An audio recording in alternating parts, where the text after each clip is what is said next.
sem hún sé á félagslega. Ég ætla bara að nefna tvö lítil og velþekkt dæmi það hvernig markaðurinn virkar ekki sem upplýsingarmiðill. Til þess að markaðurinn virki sem upplýsingarmiðill þarf verðlagningin að vera rétt. Það má ekkert skekkja hana til þess að við getum metið upplýsingar og ákveðið hvað við viljum fjárfesta í, hvað við viljum kaupa og hvað við viljum selja. Velþekktur annmarki markaðarins að þegar kemur að almannagæði. Gefum okkur til dæmis að við séum með fyrirtæki í rekstri, almenningssamgöngurekstri. Þetta einkarekið fyrirtæki. Til þess að reksturinn gangi upp þarf að minnstakosti að ná inn fyrir kostnaði og svo hægt að smyrja eitthvað ofan á til þess að hámarka tekjur miðað við áhrif kostnaðar og eftirspurn. Þessi þjónusta hefur ákveðin almennings eða ytri áhrif sem eru jákvæð. Það til dæmis dregur úr trafík, þeim tíma sem þarf til þess að fara á milli staða, slit á götum verður minna, loftið verður betra, minni mengun sem hefur áhrif á heilsu fólks og ekki síst það að færri veikindadagur í vinnu og annað slíkt. Þetta allt almenningsgæði. Það svo óskaplega erfitt að finna verðmiðan til að setja þessu gæði. Ef við getum gert það, þá gætum við greitt fyrirtækinu fyrir almenningsgæðin. Það þýddi að fyrirtæki geti lækkað verðmiðana, jafnvel fengið meiri aðsókn og aukið svo almenningsgæði enn frekar. Af því að við eigum erfitt með að finna verðmiðan, þá verðlag á almenningssamgöngum alltaf of hátt verðlagt í þessu samhengi. Sem þýðir það að það senda röng skilaboð verðmæti almenningssamgangna. Þannig að markaðurinn ekki virkað sem upplýsingarmiðill í þessu tilfelli. Hin hliðin á nákvæmlega sama pening það eru neikvæð ytri áhrif. Klassíska dæmi þetta mengun. Fyrirtæki hafa ákveðin hag af því að reyna að velta ákveðnum kostnaði yfir á almenning. Með því til dæmis að reyna að forðast það að setja upp mengunarvarnir verið að draga úr þeim kostnaði sem gerir fyrirtækið samkeppnishæfara, en það alltaf ykkur sem að borga reikningin. Á sinn hátt það alveg rétt. Hádegismatinn aldrei ókeypis. Það bara spurning ykkur borgara. Það þýðir að í mörgum tilfellum vara eða þjónusta of lágt verðlögð af því að það ekki tekið til þessara neikvæðu ytri áhrifa. Þetta eru bara tvö mjög vel þekkt dæmi hluti sem að skekkja virkni markaðarins. Við gætum líka farið í umræðu til dæmis fjárfestingar og óvissu fylgir þeim til að fjárfestingar séu hagkvæmar og verðskili upplýsingum. Þá þyrftum við raun og hafa markaði fyrir allar vörur alla ókomna tíð. Það ýmsir þetta sem gera verkum sem hægt að fara í gegnum. Fyrir áherslu vil ég bara vísa á skrif Joseph Stiglitz sem að munna síðustu 2 áratugina.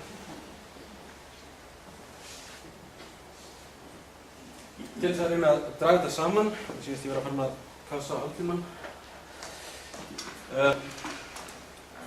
Frjálshyggjan byggir í heildina séð á óraunsæjum hugmyndum manneskju. Hún gengur fyrir vikið ákaflega illa upp. Hreint frjálshyggjusamfélag í raun og veru útópía. Það getur aldrei orðið neitt sem heitir hreint frjálshyggjusamfélag. Fyrir vikið þá það engin málsvörn að íslenska samfélagi hafa ekki verið hreint frjálshyggjusamfélag.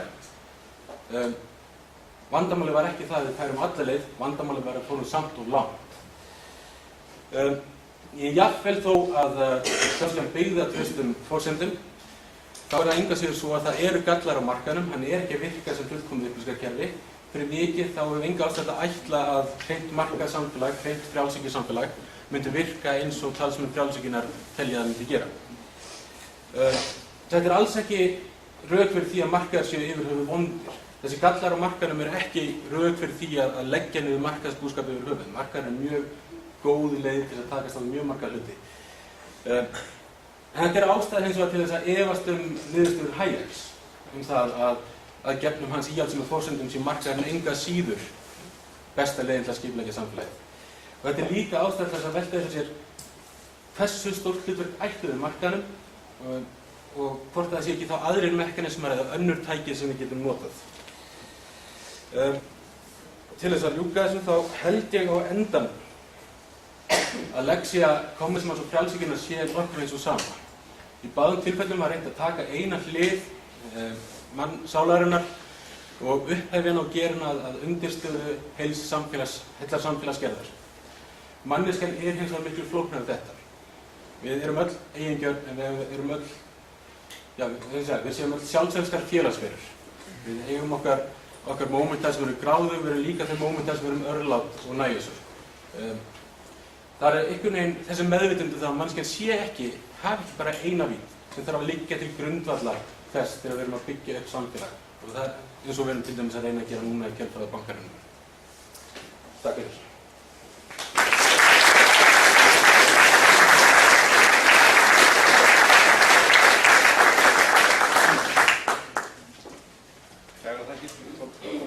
Fyrir þennan ágæta fyrirlestur. Hér við vissulega víða við. Það er hugmyndin frjálshyggjuna og hvað hún merkir, mannskilning í frjálshyggjunni í samanburði við aðra hugmyndastrauma. Þýðingu frjálshyggjunnar á síðustu árum á Íslandi og hvaða þátt hún á í hruni íslenska samfélagsins, hruni efnahagskerfisins. Hér vissulega stór viðfangsefni til umræðu og ég á von á því að þið hafið margar spurningar fram að færa til Kolbeins. En áður en ég opna fyrir almenna umræðu og spurningar, þá ætlum við að kynna aðeins efni næsta fyrirlestur sem eftir viku og það er Helga Dittmar sem kemur í heimsókn og ætlar að flytja erindi sem heitir What is the price of consumer culture? The psychological impact of the material good life, ideal and well-being. Helga þessi okkur á góðu kunn, hún kom hingað í fyrra meðal annars í heimsókn og hefur verið í rannsóknarsamstarfi við íslenska fræðimenn. Hún einkum upptekin af áhrifum efnishyggju á líðan fólks, velferð fólks í víðu samhengi og hún ætlar að segja okkur frá rannsóknir sem hún hefur verið að stunda í mörg ár í Englandi og víðar. En nú skulum við opna fyrir umræður og spurningar og ég bið menn að kynna sig, nokkuð sem ég glemdi sjálfur að gera hér áðan. Ég heiti Guðmundur Jónsson, prófessor í sagnfræði og segi hér með að orðið er laust, hver vill ríða val?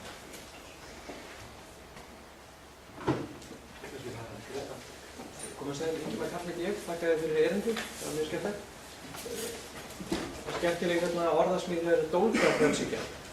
Mér langar til að sjá hvort það væri til í að útskýra aðeins betur hvernig þessar forsendur sem hún er byggð upp af, dólgrafrjálshyggjan, hvernig það konflikta innbyrðis. Þú fórst ekki mjög náið ofan í það nýjumfæri. Sjálfur sér alveg hægt að búa til svona sæmilega heilstæð hugmyndaramma utan þær.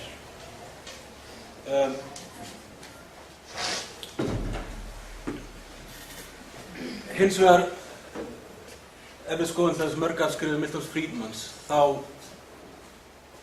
hefði hann ekki mælt fyrir til dæmis því að ríkisvaldið væri afskiptalaust með öllu að markaði. Við getum til dæmis tekið peningastefnuna þar sem hann taldi að vera mjög mikilvægt að ríkið hefði sterkt aðhald af því hvað mikið af peningum væri í umferð. Og margir franskir leggja mikla áherslu á að þessi öflugt regluverk, eftirlit og aðhald með fjármálastofnunum. Sem að til dæmis, það má færa rauk fyrir því að efasemdir regluverk og eftirlitsstofnunir stangist mjög mikið á við ofurtrú á markaði. Ef markaðurinn á að virka þá þarf þetta vel til staðar. Sem dæmi. Það kannski vandasamara hins vegar þegar að fólk ákveður að raða saman til dæmis íhalds hugmyndum Hayek saman við mjög róttæka hugmyndir Ayn Rand sem oft eru mjög ósamstæður. Þórir heiti ég, stuðsend að segja úr því rauninni að það sem að þetta er bara eitthvað samsuða sem það er sett upp og að það er ekki það var aldrei í rauninni bara grundvöldu hugmyndafræði en ef hún hefði hugsanlega verið þá hefði það kannski gengið betur upp. Já, minnskostlega að fólk hefði þá tekið eina kenningu og haldið sig hana því að náttúrulega það sem að fólki greinir á í mismunandi straumum hugmyndafræðina er auðvitað það að það verið að takast á við ákveðin vandamál sem hugmyndafræðin skapar. Svo klofnar hópurinn þegar að hópurinn kemur eina lausn og hinn með hina. Hvort að ykkur tiltekin útfærsla frjálshyggjunnar gæti gengið upp í praxis það er auðvitað ekki hægt að útiloka það. En ég held samt sem áður að, já, minnstakosti allar hugmyndir frjálsíkjunnar sem ganga út frá þessum 6 grunnhugmyndum einstaklinginn, þær geta ekki gengið upp. Og í raun og veru held ég að frjálsíkjan, það er kannski tvennt sem að frjálsíkjan hefur sem er hluti af mjög göfugri hugmyndaarfleifð. Það er virðingin fyrir fjölbreytileika manneskjunnar. Já. Þannig að aðeins í kjölfæði, þú segir að náttúran gengur gegn þessu kerfi, eða hérna frjálsíkjunni, en eitthvað kerfi sem að gera það ekki? Ég held reyndar að... Er ekki þessu kerfi í rauninu hönnun til þess að reyna að móta náttúrunni? Sko, ég held að það sé engin leið til að finna eina loka lausn á því hvernig við ætlum að skipuleggja samfélagið. Ég held að það sé óhjákvæmilegt að við munum alltaf vera í einhverju tilraunastarfsemi fram og tilbaka. Frjálsíkjan er tilraun til þess að finna loka lausn. Á sama hátt og kommunism er tilraun til þess að finna einhvers konar loka lausn. Þetta hljóma kannski svona frekar leiðileg og óinspirerandi svona miðju móð, en stærn svo við verðum raun og vera að horfast í augu það að einstaklingar, við getum bara mótað það svo og svo langt og endanum þá erum við fjölbreytt og verðum að taka til þess inn í samhenginu. Og einmitt kannski seinni hluti sem er göfugi hlutin af frjálsíkjunni er áherslan á frelsið. Það sem hefur kannski gerst á undanförnum árum og sérstaklega í þessari durta frjálsíkju er það að markaðurinn er ekki lengur tæki til þess að ná fram frelsinu. Það er komið einhvers konar svona samvöxtur markað og frelsi. Frelsið er skilgreint út frá markaðinn. Og ef mann er í einlæglega and frelsið sem markmiðið sjálfu sér, þá held ég að maður verði að horfast í augu við það eins og margir marxistar sem að töldu ríkisvaldi væri leiðin til frelsisins, allavega áfangja þeirri leið, þá verði að horfast í augu við það að það er ekkert eitt tæki sem að tryggja frelsið. Við verðum að finna einhvern veginn öðruvísi forsendur, aðrar leiðir, eller blandaðar leiðir. Ég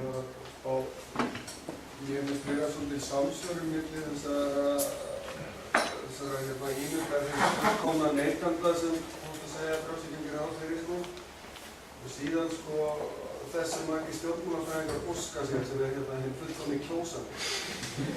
Og hvort þú sérð einhverja samsvörum í þessari frjálsíkjumanju allri, hvort það sé einhverja hliðstæður okkar svona hugmyndir lýðræði í dag. Kannski svona, þú veist, þá við það hvort að sömu vandamál séu til staðar, Og hvernig ætlum við þá að bregðast við því, Hvernig ætlum við þá ekki að verða ráðstjórnarríki ef við göngum þátttöku? Já, ég veit ekki alveg með hugmyndin kjósandan, en hann er fullkomlega meðvitaður alla kostina og hefur rosalega mikið tíma og rosalega mikið svigrúm til að velja sér fullkomlega leiðtoga sem hentar honum best sem einstakling. Og svakalega ásamur að gera það líka.